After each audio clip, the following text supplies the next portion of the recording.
Next class.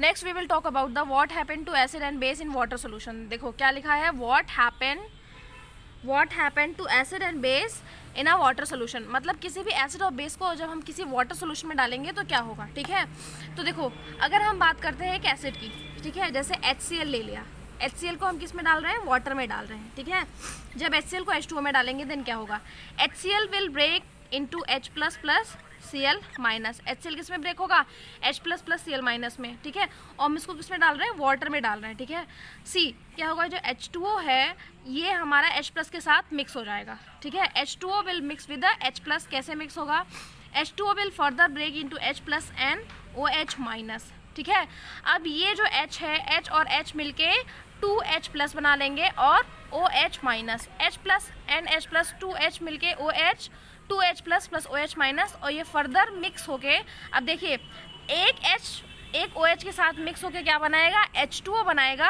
हमारे पास solution में क्या रह जाएगा, माइनस H लेफ्ट रह जाएगा, H प्लस। अब ये जो H प्लस है फर्दर इस H2O के साथ मिक्स होके क्या बना देगा, H3O प्लस बना देगा। ठीक है, तो यहाँ पे हमारा बेटा जब HCl H2O के साथ मिक्स होगा तो क्या बनाएगा, H3O बनाएगा, H3O plus plus Cl minus. ठीक है, इसको हम दो तरह से समझ सकते हैं। पहली तरह से क्या, सिंपल सा कि H प्लस और Cl माइनस ब्रेक होगा H2O। अब ये डायरेक्टली जो आप इसको डायरेक्टली समझ सकते हैं कि ये H जो है वो डायरेक्टली इस H2O के साथ आके मिक्स हो जाएगा। ठीक है, और बना लेगा हमारे पास क्या, H3O प्लस, और सोल्यूशन में क्या लेफ्ट रह जाएगा, Cl माइनस लेफ्ट रह जाएगा। एक तरीका ये हो सकता है डायरेक्टली मेथड कि जब आप HCl को ब्रेक कर रहे हो तो H plus plus Cl minus H2O के साथ मिक्स होके H3O plus plus Cl minus बना लेगा। ठीक है, और दूसरे मेथड में क्या है कि आपका H प्लस जो है ये एक साथ है, आपका ये H2O जो है, ये H2O जो है फर्दर ब्रेक होगा H प्लस और OH माइनस में। ये H दूसरे H के साथ मिक्स हो गया 2H प्लस बनाएगा और OH माइनस, इसका H प्लस और इसका OH माइनस मिला के H2O बनाएंगे, और वो H वापस जो एक H बचा है हमारे सोल्यूशन में वो वापस H2O के साथ मिक्स होके H3O का फॉर्मेशन करेगा। ठीक है, तो इससे हमको क्या समझ में आया कि जब भी कोई एसिड किसी भी वाटर में मिक्स होता है तो वो क्या बनाता है, हाइड्रोक्साइड आयन बनाता है। हाइड्रोक्साइड आयन के साथ साथ एक नॉर्मल एनायन रिलीज होता है, और एक कैटायन के फॉर्म में क्या बनता है, हाइड्रोक्साइड आयन बनता है। क्या बनता है, हाइड्रोक्साइड आयन।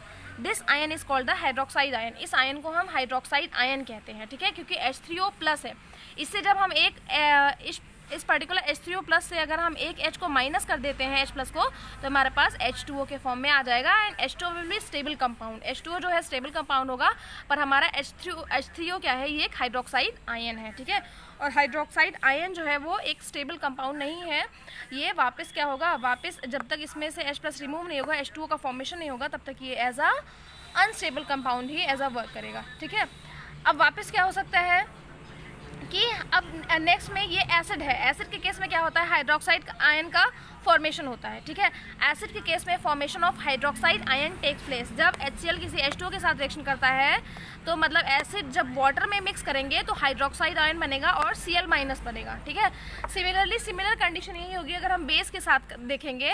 अगर हम बेस के साथ अगर बेटा वाटर में मिक्स करते हैं, ठीक है, तो देखो इससे हमको कंक्लूजन क्या निकला, पहले एसिड के साथ क्या कंक्लूजन निकला कि देखो जैसे HCl को जब हमने H2O में डाला था तो किस में ब्रेक हुआ था, H3O प्लस और Cl माइनस में ब्रेक हुआ था। अगर बेटा ये H3O फर्दर ब्रेक होगा तो किस में ब्रेक होगा, H प्लस प्लस H2O में ब्रेक होगा। तो मतलब हमको क्या मिला, हमको सोल्यूशन में H प्लस मिला। यही तो एक कंक्लूजन निकला कि हमको सोल्यूशन में क्या मिला, H प्लस मिला। ठीक है ना, ये HCl H2 के साथ मैंने ऑलरेडी बता रखा है कि ये H plus plus Cl minus में ब्रेक होगा और ये H प्लस इस H2O के साथ कंबाइन हो जाएगा और फॉर्मेशन करेगा H3O का। ठीक है, अगर हम उस H3O को फर्दर ब्रेक करते हैं तो H प्लस और H2O हमारे पर्टिकुलर सोल्यूशन में हमको मिल जाएंगे। तो H प्लस से हमको क्या समझ में आएगा कि किसी भी एसिड को जब हम वाटर के सोल्यूशन में डालेंगे तो हमको H प्लस मिलेगा। कोई भी एसिड जब हम वाटर में डालते हैं then we will get the H plus. Similar condition होती है जब बेस की होती है कि जब हम किसी बेस को वाटर सोल्यूशन में डालते हैं, जैसे बेस आपने ले लिया NaOH, बेस NaOH ले लिया और बेस को जब हमने वाटर सोल्यूशन में डाल दिया, वाटर सोल्यूशन में जब डाल दिया तो it will form Na plus plus OH minus. ठीक है, बेस के केस में क्या होगा, ये ब्रेक कर देगा Na प्लस और OH माइनस में, तो हमको क्या मिल गया, बेस के केस में कॉमन OH मिल गया। ठीक है, तो जब भी कोई एसिड बेस वाटर में डाला जाएगा तो हमको OH माइनस मिलेगा, और जब कोई एसिड की जगह पे हम HCl लिख लेते हैं। जब कोई एसिड हम H2O में डालेंगे, वाटर में डालेंगे, then we will get H plus Cl minus, ठीक है। तो हमको H प्लस आयन मिलेगा। प्रोसेस ये होता है, ये 2 स्टेप में कंप्लीट होता है। 2 स्टेप मैंने बताया आपको क्या होता है कि आपका HCl जो होगा वो H2O के साथ कंबाइन हो जाएगा और फॉर्मेशन करेगा हाइड्रोक्साइड आयन का, और ये हाइड्रोक्साइड आयन जो है वो फर्दर क्या होते हैं, ब्रेक होते हैं, और ब्रेक होके ये हाइड्रोक्साइड आयन फर्दर ब्रेक होके क्या बनाएंगे, H प्लस और H2O वाटर फॉर्मेशन कर देंगे, और हमको बाद में सोल्यूशन में क्या मिल जाएगा, पानी हमको मिल जाएगा। Got it. तो जब भी कोई एसिड या बेस किसी वाटर सोल्यूशन में डाले जाते हैं तो वो H प्लस और OH माइनस रिलीज करते हैं। नेक्स्ट बेटा आप देख सकते हो यहाँ पे लिखा है पर्टिकुलर पेज नंबर 24 पे ही इस येलो बॉक्स के ऊपर देखिए लिखा हुआ है यहाँ पे, bases generate hydroxide ion in water, bases which are soluble in water are called the alkalis, ठीक है। ये एक इंपॉर्टेंट लाइन लिखी हुई है। तो देखिए क्या होता है कि जब बेसिस पानी में मिक्स हो जाते हैं, जब बेसिस पानी में मिक्स हो जाते हैं तो हम उसको क्या कहते हैं, जब बेसिस पानी में मिक्स हो जाते हैं वी आर कॉल्ड एल्कलीज। जैसे मान लो एक बेस ले लिया हमने, ठीक है, बेस के तौर पे हमने NaOH ले लिया। NaOH को जब हम वाटर में मिक्स करेंगे it will form Na plus OH minus, ठीक है, प्लस OH माइनस। सिमिलरली कोई दूसरा बेस ले लो बेटा, KOH ले लो, KOH will break into K plus OH minus. तो देखो ये सारे बेसिस क्या है, ये वाटर में सोल्यूबल हो रहे हैं, ठीक है।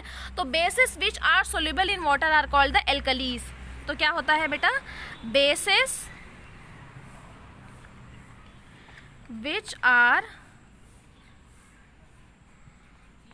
Soluble in water are called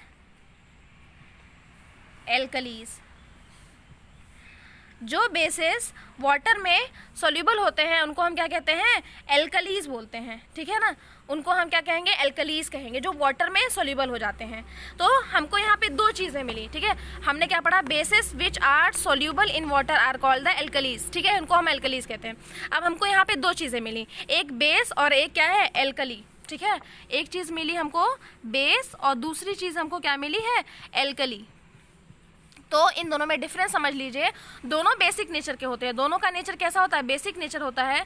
base देखो क्या होता है, क्या है कि every alkali can be base, सारे के सारे एल्कली क्या हो सकते हैं, they can be base, they are base, ठीक है। सभी के सभी एल्कली बेस होंगे, पर सभी के सभी base will not alkali, will not alkali. All basis, सभी बेस एल्कली नहीं होंगे, सभी बेस एल्कली नहीं होंगे, लेकिन सभी एल्कली क्या हो जाएंगे, बेस हो जाएंगे, ठीक है। All base will not alkali, सभी बेस एल्कली नहीं होंगे, लेकिन all the alkali will base, सभी एल्कली एक्ट करेंगे एज अ बेसिक सॉल्यूशन। इतना समझ में आ गया, गॉट इट।